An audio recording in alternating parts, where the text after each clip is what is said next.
नमस्कार, आप देख रहे हैं आज तक। आपके साथ मैं हूं मीनाक्षी खंडवाल। बुलेटिन में सबसे पहले बात भारत जापान दोस्ती की। जापान के प्रधानमंत्री शिंजो एबे ने एक बार फिर पीएम मोदी की तारीफ में कसीदे गढ़ दिए। एबे ने अब से कुछ देर पहले बिजनेस फोरम की मीटिंग को संबोधित करते हुए कहा कि प्रधानमंत्री मोदी जापान के बुलेट ट्रेन नेटवर्क सिस्टम की तरह हैं।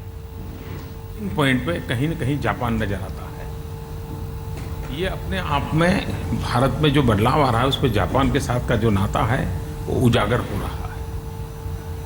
और इस वक्त ये सीधी तस्वीरें आपको हम दिखा रहे हैं हैदराबाद हाउस से, जहां प्रधानमंत्री मोदी और जापान के प्रधानमंत्री शिंजो एबे की मुलाकात एक बार फिर से हुई। इससे पहले दोनों नेताओं ने बिजनेस फोरम मीट को संबोधित किया और इस वक्त दोनों नेता हैदराबाद हाउस में ये मुलाकात कर रहे हैं।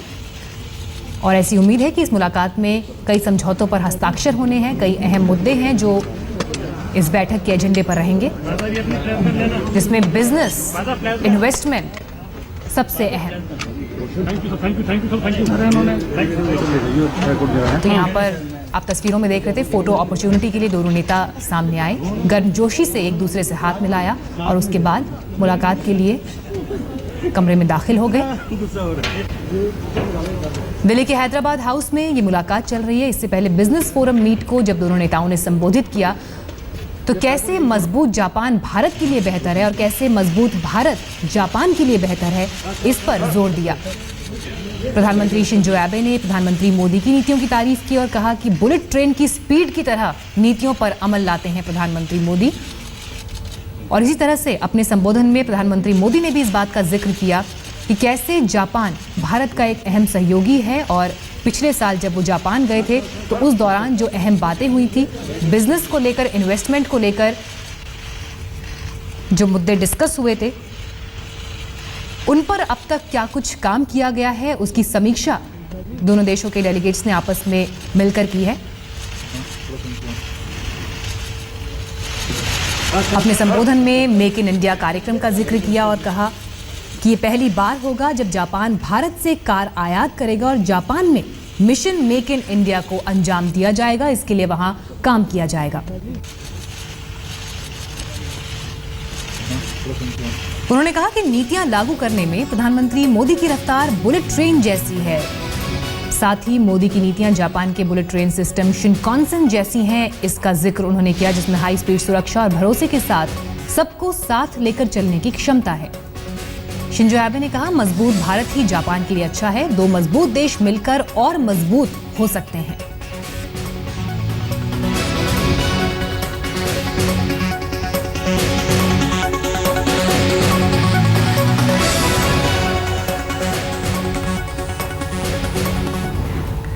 वहीं प्रधानमंत्री मोदी ने भी जापान की तारीफ की और कहा कि भारत को न सिर्फ जापान से हाई स्पीड ट्रेन चाहिए बल्कि एक दूसरे के सहयोग से हाई स्पीड ग्रोथ भी चाहिए। मेरे लिए सबसे बड़ी खबर है, हम देखते हैं कि भारत में मारुति, भारत में मेट्रो ट्रेन, भारत में डीएफसी, सब जगह पे एक टर्निंग पॉइंट पे कहीं न कहीं जापान नजर आता है। ये अपने आप में भारत में जो बदलाव आ रहा है उस पर जापान के साथ का जो नाता है वो उजागर हो रहा है। और पहली बार जापान भारत से कार इंपोर्ट करेगा और मारुति यहाँ मैन्युफैक्चर करेगी, यानी मेक इन इंडिया कार जो नया प्रोडक्ट आ रहा है वो जापानी कंपनी का है लेकिन इंडिया में बनेगा और जापान इंपोर्ट करेगा, ग्लोबली उसको एक्सपोर्ट किया जाएगा। ये बताता है कि किस प्रकार से संभावनाएं बढ़ी हैं कि भारत सिर्फ हाई स्पीड ट्रेन नहीं, भारत हाई स्पीड ग्रोथ की ओर भी जापान के साथ मिलकर के आगे बढ़ना चाहता है। जापान का इकोनॉमिक एनालिसिस जो आया वो इतना एनकरेजिंग है, यानी सारे इकोनॉमिक्स प्रिडिक्ट 0.1% करते थे जबकि क्रॉस कर दिया 1%। तो मैं समझता हूँ कि ये उसी प्रकार से कल ही भारत का मैन्युफैक्चरिंग ग्रोथ की जो फिगर आए हैं वो 10.6% और इंडेक्स ऑफ इंडस्ट्रियल प्रोडक्शन 9.8% बढ़ा है। एक किस प्रकार से गति तेज हुई है उसका ये इंडिकेशन है। कुछ दिन पहले भारत का ग्रोथ के संबंध में इंडिकेटर्स आए थे वो भी बहुत एनकरेजिंग थे। जापान के प्रधानमंत्री शिंजो एबे के भारत दौरे से दोनों देशों की दोस्ती को नई ऊंचाई मिलेगी। उम्मीद है कि आज आर्थिक निवेश के कई समझौतों के साथ साथ बुलेट ट्रेन नेटवर्क बनाने पर भी करार हो जाए। शिखर वार्ता के बाद एबे प्रधानमंत्री मोदी के संसदीय क्षेत्र वाराणसी जाएंगे, जहां वो दशाश्वमेध घाट पर गंगा आरती में हिस्सा लेंगे। प्रधानमंत्री एबे के साथ मेरी दोस्ती बहुत पुरानी है। मैं राजनीति में कुछ भी नहीं था, उस समय से मेरा उनसे नाता रहा है। वो आज तक उसको भली भांति हम दोनों निभा पाए हैं।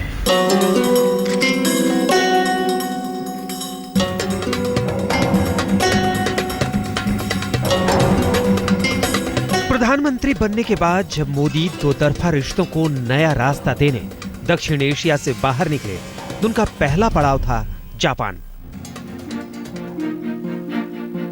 मोदी ने मई के आखिरी हफ्ते में सत्ता संभाली थी और सिर्फ 3 महीने बाद यानी अगस्त के आखिरी हफ्ते में वो जापान पहुंच गए। इसे दोनों नेताओं के रिश्तों का तकाजा ही कहेंगे कि जापानी प्रधानमंत्री ने किसी विदेशी मेहमान का स्वागत करने के लिए प्रोटोकॉल तोड़ा और राजधानी टोक्यो छोड़कर क्योटो पहुंच गए। दोनों नेताओं के हाव भाव देखकर दुनिया को समझ में आ गया कि नरेंद्र मोदी और शिंजो आबे दो देशों के नेता होने से ज्यादा एक दूसरे के दोस्त हैं। मोदी 4 दिनों तक जापान में रहे और जापान ने खुले दिल से उनका स्वागत किया। मोदी ने शिंजो आबे के साथ जापान की सभ्यता और संस्कृति को देखा और विकास से लेकर कारोबार तक की बातें की। बुलेट ट्रेन से लेकर स्मार्ट सिटी तक पर चर्चा की। यूं तो मोदी और शिंजो आबे के बीच का रिश्ता पुराना है, लेकिन मोदी के प्रधानमंत्री बनने के बाद वो रिश्ता एक नए आयाम तक पहुंचा है, एक नई ऊंचाई तक पहुंचा है। पिछले 1.5 सालों में दोनों नेताओं में 3 बार मुलाकात हो चुकी है और चौथी मुलाकात के लिए तैयारी हो रही है। अगस्त 2014 मोदी 4 दिनों के दौरे पर जापान गए। सितंबर 2015 न्यूयॉर्क में G4 समिट के दौरान मुलाकात। नवंबर 2015 आसियान समिट के दौरान मलेशिया में द्विपक्षीय वार्ता। मोदी और शिंजो आबे एक दूसरे को जानते हैं और पहचानते हैं। दोनों एक दूसरे की पसंद और नापसंद से भी वाकिफ हैं। और ऐसा तब होता है जब रिश्ते मजबूत हों। जब नरेंद्र मोदी प्रधानमंत्री नहीं थे तब भी शिंजो आबे उनके बड़े प्रशंसक थे। इस बात का सबूत तब मिला जब शिंजो आबे ने अपना ट्विटर अकाउंट बनाया। अपनी पत्नी और जापान के एक राजनेता के बाद मोदी तीसरे शख्स थे जिसे शिंजो आबे ने ट्विटर पर फॉलो किया। 2007 में जब शिंजो आबे भारत आए तो मोदी उनसे मिलने दिल्ली पहुंच गए। 2012 में बतौर गुजरात के सीएम मोदी जापान गए तो शिंजो आबे से मुलाकात की। मोदी जब पीएम नहीं थे तब भी और मोदी जब पीएम हैं तब भी दोनों नेता जब भी मिले गर्मजोशी से मिले। दोनों नेता जब भी मिले पॉजिटिव संदेश दिया। जब भी मिले एक दूसरे के सहयोग और मदद की बात की। शायद यही वजह है कि दोनों नेताओं की मुलाकात दुनिया को बहुत कुछ कह जाती है। आज तक ब्यूरो।